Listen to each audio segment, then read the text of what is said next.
السلام علیکم ورحمۃ اللہ۔ محترم ناظرین، کچھ چیزیں ایسی ہیں کہ جن کے بارے میں لوگوں کا خیال یہ ہے کہ ان سے وضو ٹوٹ جاتا ہے، حالانکہ شریعت میں ان چیزوں سے وضو نہیں ٹوٹتا۔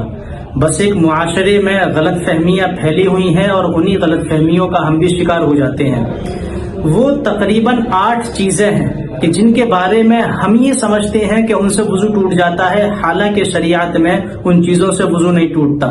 میں ان 8 چیزوں کو آپ کے سامنے گنوائے دیتا ہوں۔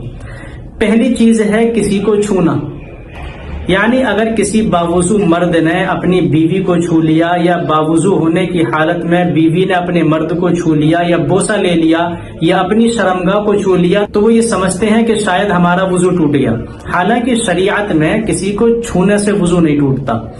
فقہ حنفی کا یہی مسئلہ ہے، دیگر ائمہ کے یہاں کچھ اور مسئلہ ہو سکتا ہے، لیکن چونکہ ہمارے ویور زیادہ تر حنفی ہیں اس لیے فقہ حنفی کا یہی مسئلہ ہے کہ کسی کو چھونے سے یا بوسہ لینے سے وضو نہیں ٹوٹتا۔ دوسری چیز ہے کپڑے بدلنا۔ کسی مرد یا عورت نے کمرے میں ننگے ہو گئے یا کپڑے بدل لیے تو وہ یہ سمجھتے ہیں کہ بھئی ہم تو ننگے ہو گئے، ہماری شرمگاہ نظر آ گئی، ہماری ران کھل گئی تو وضو ٹوٹ گیا۔ تو ننگے ہونے سے یا کپڑے بدل لینے سے بھی وضو نہیں ٹوٹتا۔ تیسری چیز ہے عورت کا دودھ پلانا۔ اگر کوئی باوضو عورت اپنے بچے کو دودھ پلا لے تو وہ یہ سمجھتی ہیں کہ شاید دودھ پلانے سے وضو ٹوٹ گیا۔ وضو جو ٹوٹتا ہے وہ جسم سے کسی ناپاک چیز کے نکلنے سے ٹوٹتا ہے۔ دودھ یہ کوئی ناپاک چیز نہیں ہے، یہ ایک پاک چیز ہے، لہذا اس کے نکلنے سے وضو نہیں ٹوٹے گا۔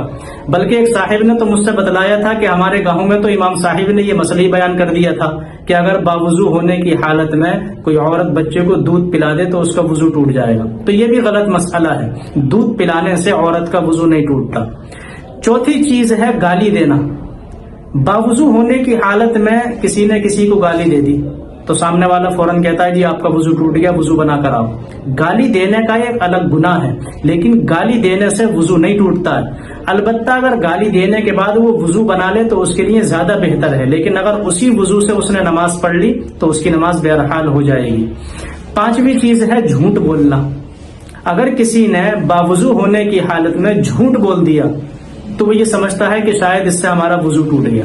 جھوٹ بولنے کا الگ گناہ ہے، لیکن جھوٹ بولنے سے وضو نہیں ٹوٹتا ہے۔ اسی طریقے سے غیبت کرنے سے یا فحش بکنے سے وضو نہیں ٹوٹتا ہے۔ ان چیزوں کا گناہ آپ کو الگ سے ملے گا، لیکن ان چیزوں سے وضو نہیں ٹوٹے گا۔ چھٹی چیز ہے بیٹھے بیٹھے سو جانا۔ ہم مسجد میں گئے اور آلتی پالتی مال کر بیٹھے ہیں یا قاعدے میں بیٹھے ہیں یا تشہد کی حالت میں ہیں تو ہم یہ سمجھتے ہیں کہ شاید وضو ٹوٹ گیا۔